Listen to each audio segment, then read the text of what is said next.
President Trump came out swinging Friday in that unexpected and chaotic back and forth with us reporters here just outside the West Wing. The president unleashed a series of claims and accusations about a broad range of topics, many of which are false or misleading. President Trump talking to reporters in a freewheeling impromptu Q&A Friday, dishing out several eyebrow-raising comments, like this one about the new Justice Department Inspector General's report, saying it exonerates him in the Russia probe.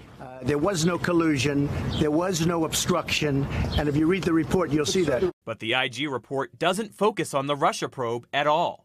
Instead, it criticizes the FBI's handling of the Clinton email investigation. Hey, General, did you make it The to the White House president today? also changed his story on it to the fired White House? National Security Advisor Michael Flynn.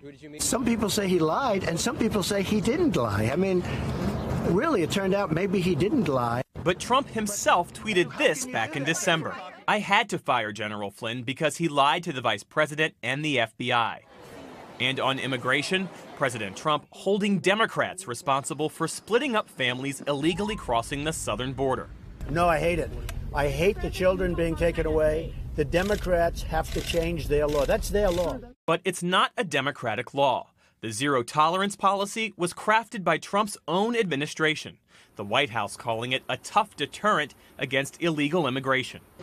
And days after meeting with North Korean leader Kim Jong-un, Mr. Trump continues to tout his accomplishments. I have had so many people begging me, parents and fathers, mothers, daughters, sons, wherever I went, could you please get the remains of my boy back? The Korean War took place from 1950 to 1953. Doing the math, this means a mother or father asking Mr. Trump to return the remains of a deceased son would have to be well over 100 years old.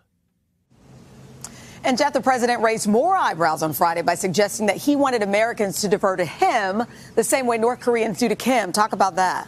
Yeah, that's right. It's the latest in a series of compliments the president has given Kim following their summit this past week. Take a look. Hey, he's the head of a country, and I mean, he's the strong head. Don't let anyone think anything different. Right. He speaks and his people sit up at attention. I want my people to do the same. I'm kidding. You don't understand sarcasm.